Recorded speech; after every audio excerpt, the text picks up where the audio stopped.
Welcome to Squared Circle Spotlight, the heavyweight champion of wrestling podcasts.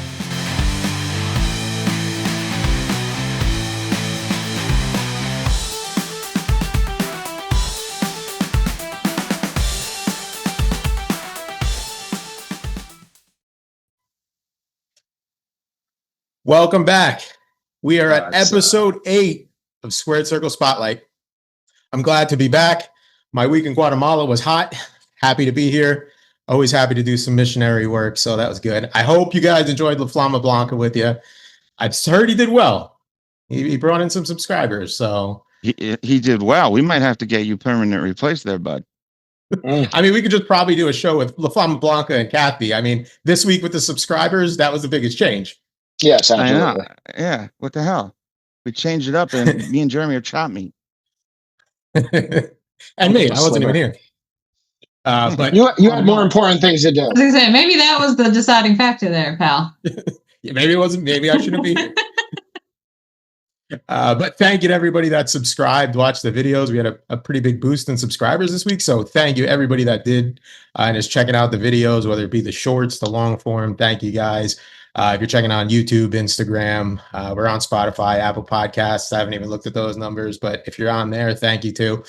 But yeah, all support is greatly appreciated. And we're going to start off our new episode here. So this week we got another gimmick, another weird one. We keep digging them out of the vaults. So we got that for our gimmick of the week. We've got our heel bracket to go to the semifinals this week. So we got a couple or four pretty big heels to go decide who goes to the finals. And then we have a question around SummerSlam. So we're going to, next few weeks, we're going to kind of focus our deep dives on SummerSlam. And we've got one here that I know hits close to home for Jeremy because it's one of his favorites. And it's not John Cena this time. So, yeah. But we will start it off with our warm-up question here. Another kind of fun one. Some of these probably should have been in our botch bracket when we talk about it. But what was your favorite moment of a wrestler breaking character? Well, I got one that's really, it just always rings to mind. It's not necessarily breaking character in a jump out sense, but it's just, it was not supposed to happen. Was Rey Mysterio doing the pull-ups in the locker room. You took mine. That was mine. Him falling in the floor. Cena tries to keep it, but Edge just can't. Yep. I thought that one was like just low key, like nothing crazy, but just that happening live, like he just ate. He did not brace himself. Nobody expected it. He ate it. That was mine too. That was mine as well. And the funny part is when I was thinking about like what it would be, that was the first one I thought of, and I was like, how did we not put this in the botch bracket? Right. That kind of puts us on the spot there. All right, so I'll change mine up a little bit then. I had some other ones in mind. I got two. I'm going to go two different ways. One funny and one kind of different. So the funny one, I'm going to Kurt Angle playing guitar backstage and breaking Stone Cold when he had the little cowboy hat on. I mean, that broke me watching it live. But he broke Stone Cold briefly there. You can see a glimmer in his eye. So that one's definitely up there as one of the funniest moments. And then I got another one like more seriously. I don't even remember what year it was. Maybe like 2016, 2017 when The Miz was on, what was it, Talking Smack, that like talk show they had afterward. And I don't even know if he really broke character there, but it felt like it when Daniel Bryan was interviewing him and he got really, really mad, which seemed pretty real. So it felt like he broke character a little bit there. And that one was really cool. It actually made me a Miz fan for like 5 minutes. I'd never cared about him before or after, but that was awesome. And I thought it was real a little bit. So that would probably be my other one. Yeah, that looked like a work shoot, or I didn't know. Anytime I have to go and guess and wonder if it was real or not, I consider it a big win.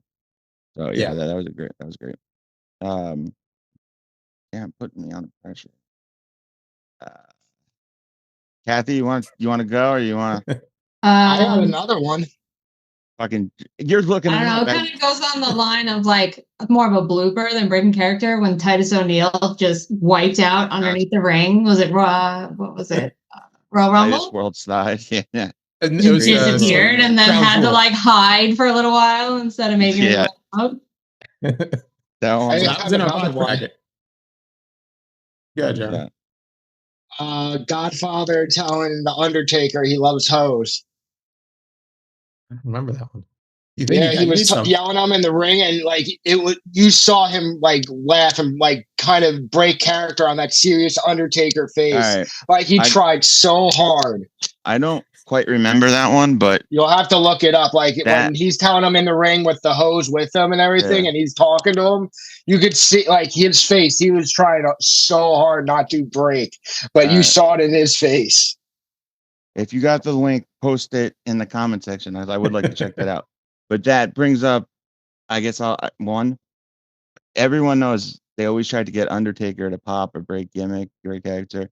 And there's one when Stone Cold was going through that phase when he was with Mr. McMahon, and it was the alliance angle when he was on TV, and he would just repeat everything Vince said, like, "We're gonna go out there and win. Yeah, we're gonna win, and we're gonna kick some ass, kick their ass." And you could see Undertaker had to look away, and I think Jericho like started to laugh. It was funny. It was really funny. I But, do remember that one. Yeah, that's the one I could think off the top of my head. I mean, kind of put me on the spot, but I think that was like a personal achievement or a badge of honor if you got him to break character. The Undertaker, yeah. I feel like R-Truth is the only one that's ever been like consistently good at that with everybody. Anytime he goes up against anybody, they have to turn away. Yeah. Or when like Sami Zayn was with yeah. Bloodline. Yeah, with like Rhea and everybody, like he got everybody at least once every time. He's not quite Uzi. There you go. There was another great one. Was that Uzi moment? Uzi, when he yeah, broke, Uzi. Roman Reigns. That was a good one. But back to the Austin stuff. We've mentioned 2 Austin ones from that same time, and like that was a hated. Like everybody hated when Austin went heel. Everybody. But there was There's comedy golden moments. Yeah. Yeah, if you could, because the people I think love the Stone Cold badass character so much that they just didn't want to like it, but there was some really funny stuff. For sure. When you look back on it, you definitely appreciate it more because you appreciate wrestling more as an entirety as you get older to see what it is. Where we were more influenced back then to buying into half the storyline. Right. Or like Yeah. the Spinneroonie. Yeah, oh McMahon God. Spinneroonie got everybody on that one. Yes. How does that man do a spin of Rudy perfectly fine, but bust 2 quads climbing into a ring? Walking into the ring. Was he bionic then? There's your answer. He's been bionic since like 32. If you guys don't know what we're talking about, go check out our old episodes. Shameless plug. We talk all about that. Yes, we do. All right. So that's our segue into the next segment. We're going to jump into the semifinals of our heel bracket here. So last week we started with 8 heels. We've now narrowed it down to 4 in our semifinals, and we're going to decide who makes it to the finals tonight. So in our first matchup, we've got the $1 Million Man going against the Iron Sheik. Probably 2 very, very different characters, especially the way they were heels. $1 Million Man used money to become a heel and put people down, and Iron Sheik just hated America. So there's that.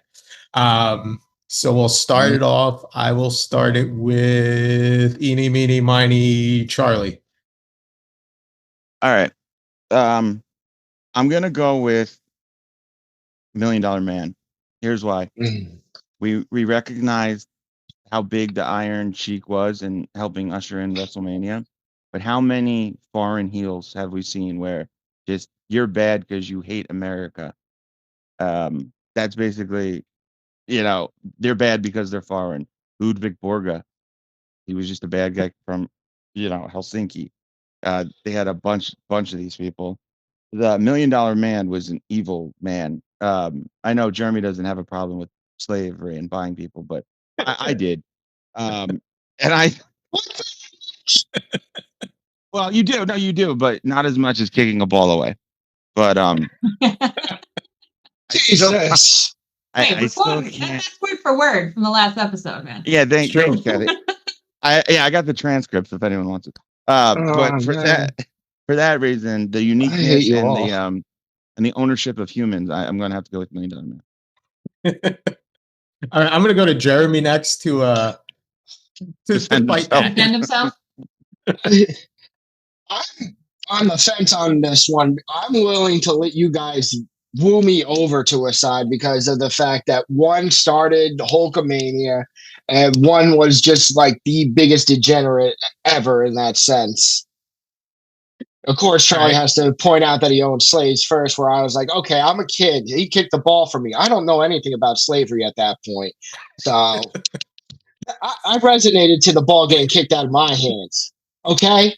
All right, we'll go Kathy first since Jeremy balked here. I know my last pick was Iron Sheik, but I'm going to go $1 Million Man. I think he's bigger name, bigger story, known as a heel across generations. I think I'm gonna sway my way over to $1 Million Man on this one. Joe, are you gonna make it a clean sweep? Well, it depends what you say. Yeah, you're the deciding factor, apparently. Yeah, I would also go $1 Million Man. Iron Sheik was hilarious and is a great heel. But one thing we didn't talk about last week is like $1 Million Man was basically Vince McMahon created a character of himself in WWE before he was Mr. McMahon. So there's that. Because there's even the story. I think Bruce Pritchard told the story when he was on a plane. Vince McMahon was on a plane and the guy was smoking a cigarette. And he gave the guy $1,000 to not smoke for the rest of the flight. Yep. So it's McMahon. and you know what? He told DiBiase was a pretty big draw, and I think he was in Mid-South at the time. Yeah. And they brought him in, and Vince told him this is like a great heel gimmick. You're gonna make him a lot of money. They wouldn't tell him the gimmick because they were afraid if he didn't sign, he would take the idea and run. So he signed without knowing what the gimmick was. And then he found out. He's like, "Oh, I love it. It's perfect because he's like, I got to fly first class because I had to live the gimmick. Kayfabe was still big. I got to stay in all the great hotel rooms, on their dime. Which if you know anything about wrestling, they have to do their own travel. Which especially back then. Yeah, and like if you go back and watch any of the segments or promos with $1 Million, I mean, there's a ton, so we're not going to talk through all of them. But they're golden. They still hold up. There might be a tinge of racism in them, but they still hold up. Just a skosh. And I also talked about $1 Million Man in one of our other segments where somebody who didn't win the title that I would want to have won the title, I said him. So how can I go against $1 Million Man? So Jeremy, even though $1 Million Man moves on, what's your pick? I will say one thing though that Charlie said that resonated with me was the fact that how many times have they played "Oh, I Hate America"? That is very true. Yep. There's been numerous different gimmicks of that aspect where, $1 Million Man was unique to say the least. All right, $1 Million Man's going to the finals, and now we'll decide who he's going up against. So we have Mr. McMahon. We talked about it last week. His feud with Austin and basically Mr. McMahon and Vince McMahon not really being that different after what we've learned about Vince. And Hollywood Hogan. So probably the biggest heel turn of all time in WCW. So that's what we got. So Jeremy looks like he's got something to say. So go ahead. And this one's a little easier for me, but it makes a dream matchup now that you were just discussing that. Vince McMahon versus the character portraying Vince McMahon. Who would not want to see that at the finals? Yeah. I'm sorry, that one's an easy one for me.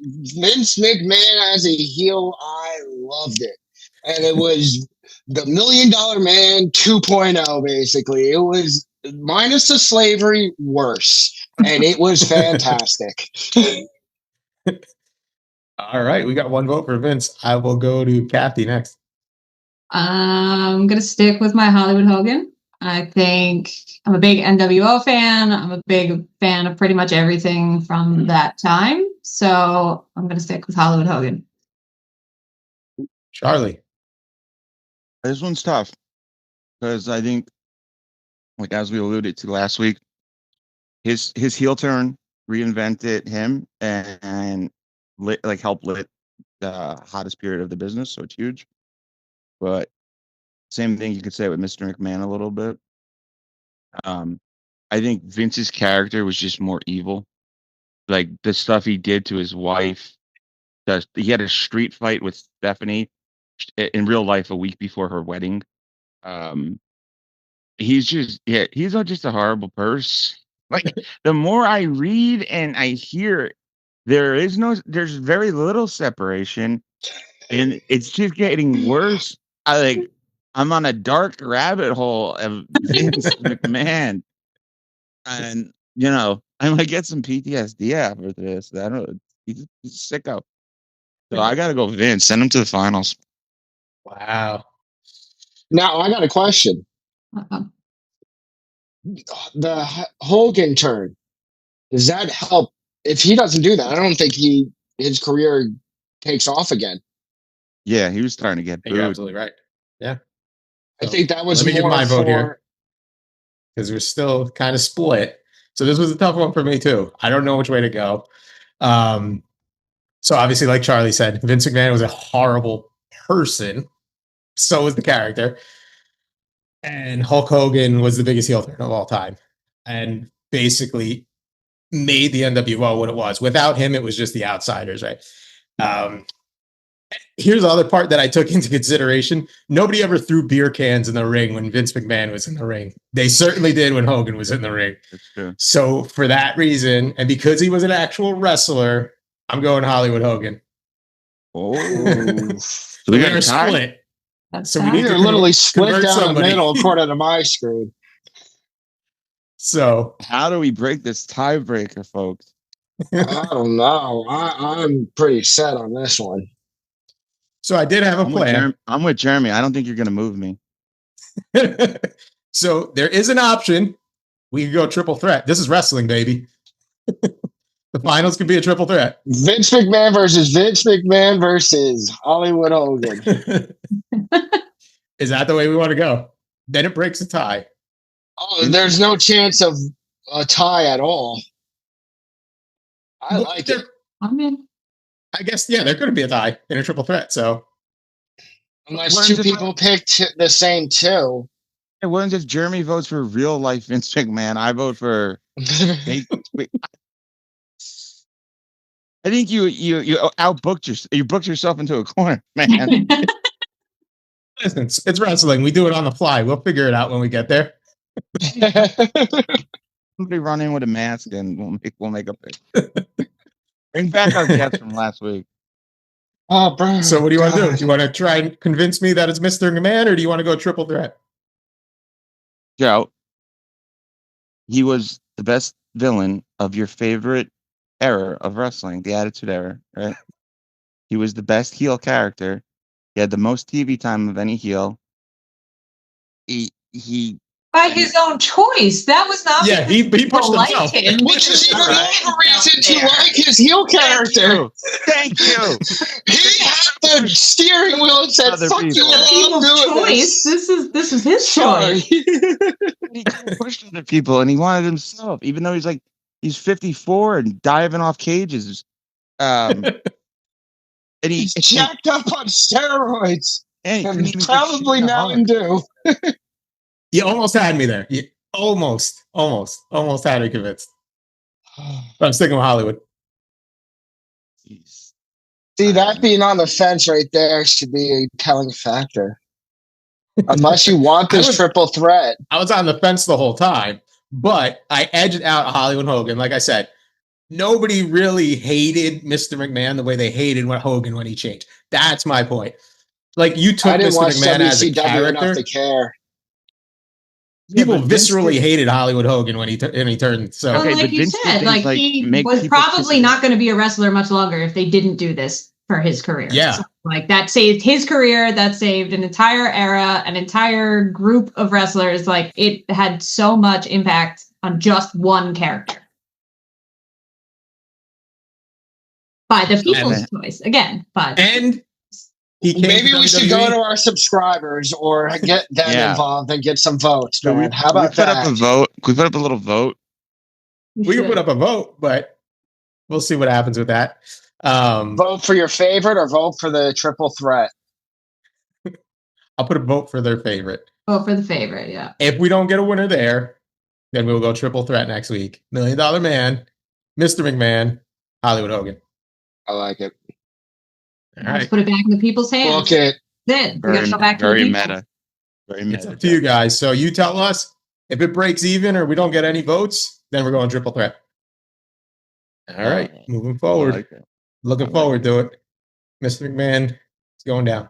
All right, we're gonna move to our merch table. I'm gonna hand it over to the mega star of merch, Charlie. The mega star of merch. All right. The mega star of merch has a few good ones for you today. We're gonna start it off with a pretty good tag team. You know, they wrestled in WWE, WCW. This happens. You'll see in a minute why it's a WCW action figure. But one half of the Nasty Boys, Jerry Sachs. It's a LJN. Thanks. No, that's just a blacked out tooth. Is there a story? Yeah, he was just. I think he had a mistake. I don't know. It's really, you can't move. I mean, it's like brick hard. I think this thing is just really bad. It's a weapon. Yeah. All right. So I don't know what you want to do with that. All right. The next one we're gonna go is this is a surprise. I was surprised by the year. This is a late 97, 98 Diamond Dallas Page WCW, and I mean WCW did right, and it has he does this. That looks like cheap plastic. Right. It was made by the San Francisco Toy Company, the same ones that did the only ECW action figures. You're going to be getting hate mail from some of these manufacturers, but I'll tell you. That just goes to show you, right? He's one of their big stars at the time, and this is the action figure they're putting out. And here goes WWEF, whatever. And here's a Kurgan. Okay? Kurgan. If you don't know anything and you go to the store and you're a kid, hey, mommy, I want this cool guy that looks like a monster with black. Or I want this guy who I don't even know what he does. Looks like cheap plastic. He looks like everyone's drunk. And he bonks you. I want to talk about that Kurgan for a second. I had that same figure. And I don't even know, as a wrestling fan, if I should admit this, I was a Kurgan fan. And he was, for a very long time, the champion of my fig fed. So I'm pretty disgusted with you right now. I thought we were always on the same level. My fig fed champs, Kurgan was never in the picture. I like Kurgan. Jobbing out. Hey, I like K Quick, and I got heat for it. He did Joe, for doing your missionary work. I know you're a fan of the Sweat series. So the last one, I just want to for you, just little big boss man Sweat. Catherine, I don't know if you've seen these Sweat guys. They're just pretty much a child's nightmare come to life. And if you press that button, they sweat. That's what he looks like when you eat mushrooms. They're supposed to sweat. Yeah, you can see he's kind of bleeding out of his neck. That's sweat. That's how they made these ones. All right. Eat mushrooms. What does he look like? Make that. So I just put cranberry juice in it instead of water, and it looks like blood. But he's a very strange looking fella. Yeah, so if that doesn't give you nightmares, maybe. But all those that just shows the difference. I think we got WWE taking chances, going outside the box. Terrible choice, but at least they took a chance. And then we got WCW still sticking to that, like this LJN, and then this wonky piece of crap. And then you got a cool Kurgan, who is one of the worst wrestlers I've ever seen. I'm gonna pretend Joe. I was gonna pretend Joe didn't say that. That bothered me on like a molecular level. I will say the Diamond Dallas Page is probably, out of all those, still the worst. That is cheap. Yeah. I have a duplicate of that. So hey, somebody listening, that could be yours. Yes, so we will be at SummerSlam. We'll talk about that in a little bit. So if you guys see us there, you could get a cheap Diamond Dallas Page or a sweating Big Boss Man. Yeah, your choice. Cranberry juice and all. You never know. They might be thirsty. It's SummerSlam. Yeah, exactly. You get a little drink. You go back to your seat. It's a good way to sneak in your drinks. Yeah. Yes, it is. All right. That was our merch table. And now we'll jump into our deep dive for this week's question. Again, we're going to keep it SummerSlam related. We're going to go back to something a little more recent. So we're going to go back to 2020. We had The Fiend win the title at SummerSlam. So the question we have tonight is, did that title win officially bury the character? So anybody that doesn't know what happened at SummerSlam 2020, that was the year of COVID, which I'm sure all still familiar with. Roman Reigns went out. He was supposed to wrestle Goldberg at WrestleMania and win the belt there. That didn't happen. Roman Reigns had health issues, couldn't wrestle during the COVID time, and then kind of re-debuted at SummerSlam and beat up The Fiend and Braun Strowman after The Fiend won the title. And then a week later, Roman got a title shot and took the title from The Fiend. So kind of killed the character there. We never saw him win the title again. So I want to talk about that a little bit. Did that title run officially kill the character, or could they have rebuilt it and kind of kept him going? This is a tough one. I don't know too much on this one, but it sounds like to me they got what they wanted with Roman Reigns being back, and they ripped the plug out on the Fiend's character so they could just push Roman. And they got their golden boy back, and that's what always bothered me. Sometimes is how they push certain people who the fans were clearly in favor of something else, and they're like, "Nope, this is what you're getting." It was very Vince McMahon. Like you saw what the public wanted more. Yeah, Vince didn't really love the character.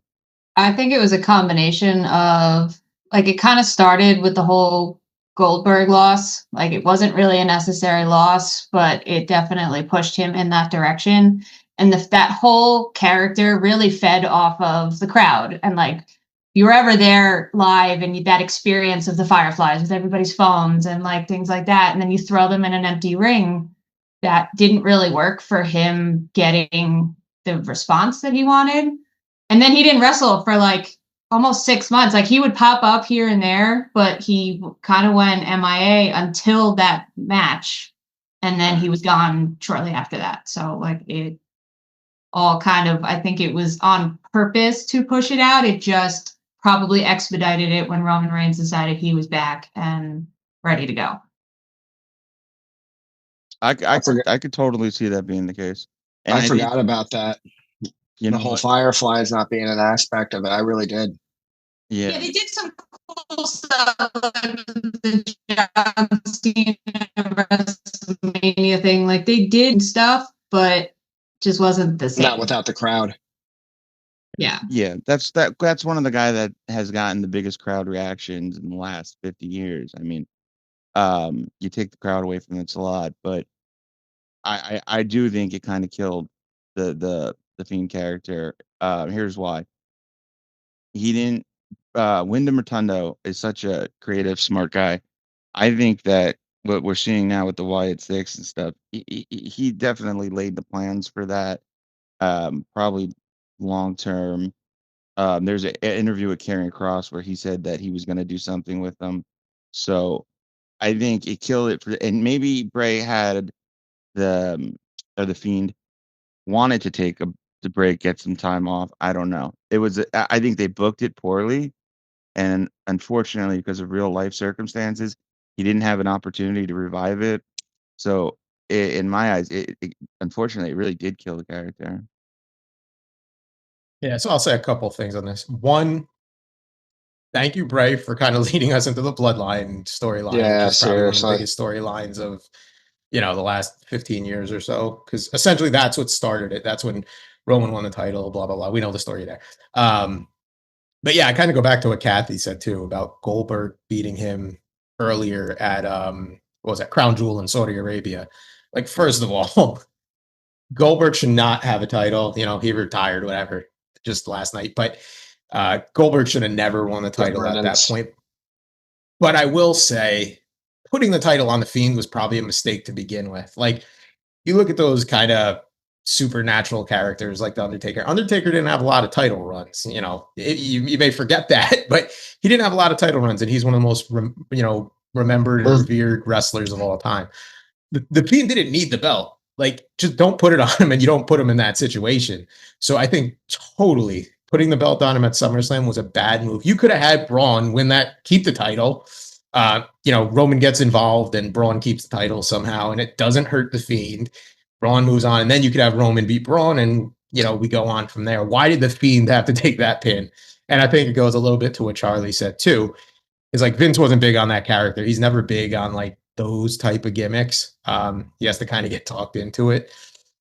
And that really hurt him because the Fiend, I think it did kill him because we never saw him get that kind of push again. He had a match that next year with Randy Orton and that weird, I forget what that match was, where they had like stuff house or something with that, but they were like showing stuff in the ring. You remember that? They were like worms. Oh, yeah, when they had the worms in the ring. Yeah. That was terrible. It was so terrible. Yeah, they pushed it far. And I love the Fiend character. We're going to talk all about Bray and the Fiend in a few weeks. We have a whole dedication to him. But yeah, it definitely killed the character to me. It never felt the same again after that. Again, it did build a new era and kind of kick off a lot of good things for WWE. But you sacrifice it at the expense of one of the coolest characters that they had going.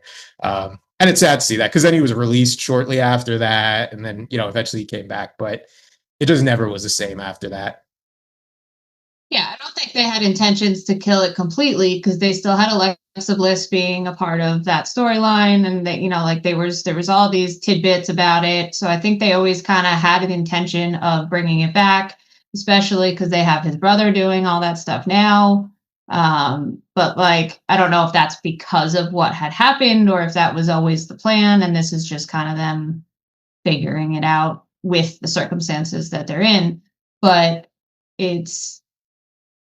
it definitely was not the time anymore when they had such limited time to be on screen and who they could have in the building. Like, I think that had a lot to do with a lot of people's careers at that time, that they just got cut because they only had X amount of time to have, they had to make WrestleMania and everything 2 days. And even that, they couldn't cover almost half the roster. So I think that was his kind of excuse to cut a lot of people he personally was not a fan of.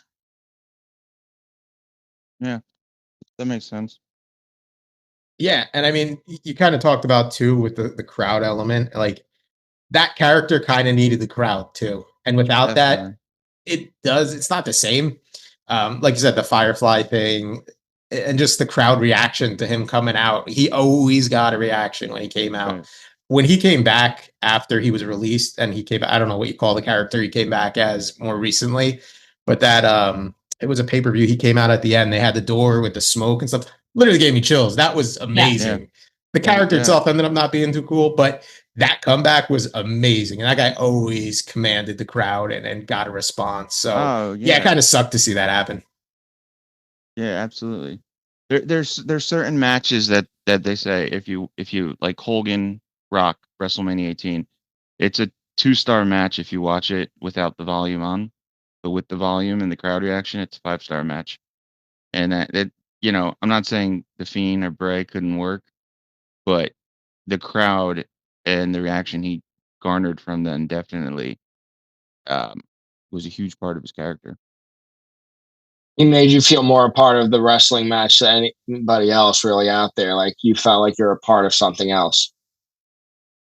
Well, I mean, not even just that, just you cared about the character. Like whether he was a heel or a face, whatever you were putting him as, I don't know what he was, but you cared. You wanted the character to win. You didn't want to see him lose like that. Because it's kind of weak to make him lose after a 1-week title run. Yeah. But again, probably shouldn't have had the title to begin with, in my opinion.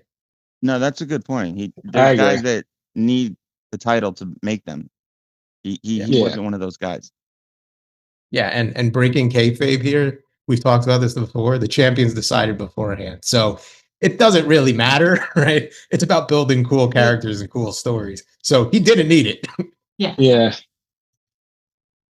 All right. Anything else we want to add in there before we kind of move on to our last segment here?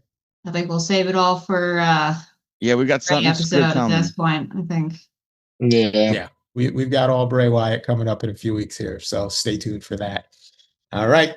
We're going to jump into our last segment here, our gimmick of the week, and I'm going to hand it over to Charlie. Okay. So our gimmick of the week this week is a fella we like to call the missing link.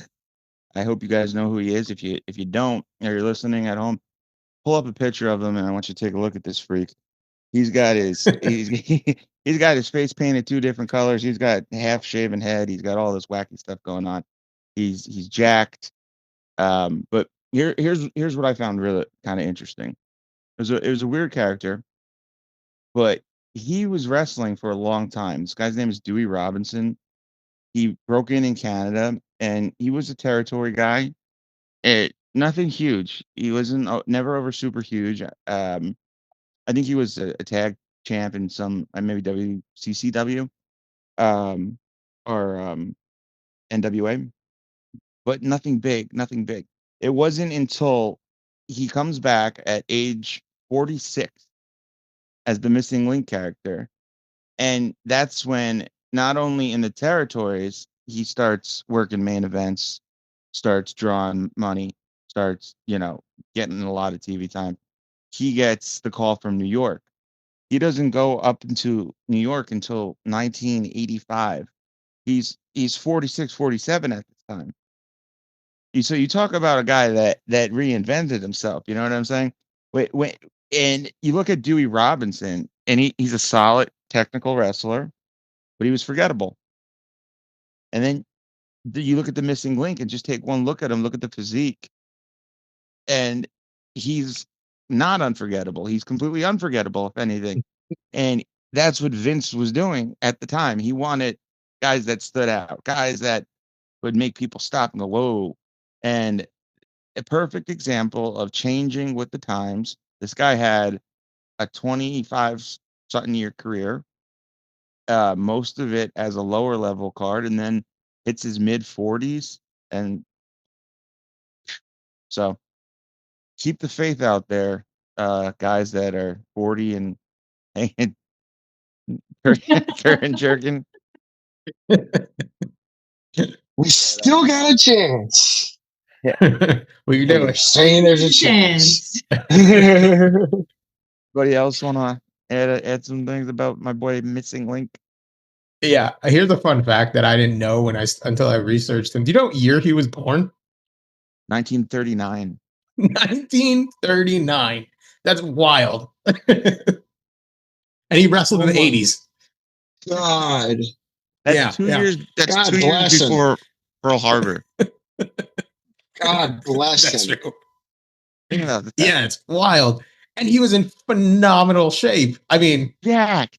Yeah, steroids were big in the 70s. That was like Arnold's pumping iron. Yeah. But still, in phenomenal shape. I watched the match with him and Paul Orndorff, and Paul Orndorff was a big dude. He looked bigger than Orndorff. Yeah. He's a big guy. I don't remember him being in WWF, so like it was mostly research, but he feuded with top guys like Orndorff, because Orndorff was a top guy. He gentleman Chris Adams in WCCW, he was one of their top guys. He feuded with him. So, when he did shoot the juice and paint the face, my boy got a push. You keep doing what you're doing. Walk around with that Krusty the Clown haircut like 24 hours a day. That brings up another thing, Kathy. It was said that he didn't break kayfabe backstage or in public, so maybe he wouldn't have the face painted, but he would still grunt at people and just point to things on like the menu items and pretend he couldn't talk. So yeah, homeboy really committed to it. Oh, Jesus Christ.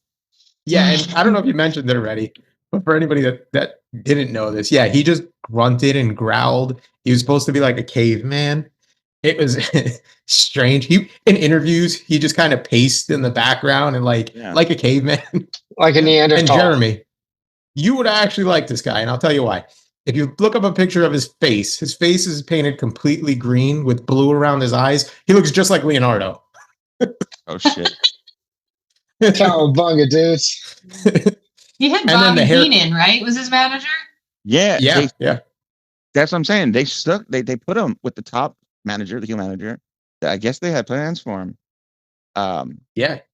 Yeah, Jimmy. Well, they did, but can you imagine? He got let go because of his like drug and alcohol problem in the 80s. Like that seems that's bad. Work. Yes. So like that's why that's what the reason were you doing? Yes. I'm happy they to were lax back then too. Yeah, that was a 24/7 thing for 97% of them. He did turn it around, but back in the 80s to get pop, you needed to sneeze cocaine and he got fired twice from 2 different organizations because of his substance abuse. Yeah, I mean it's not funny, but stop powdering your nose. I mean, but like everyone did it back then. Exactly. So to get popped twice, I mean maybe that has makeup. Maybe that has something to do with being 46 and jacked to the game. Yeah, you had to do something. Yeah.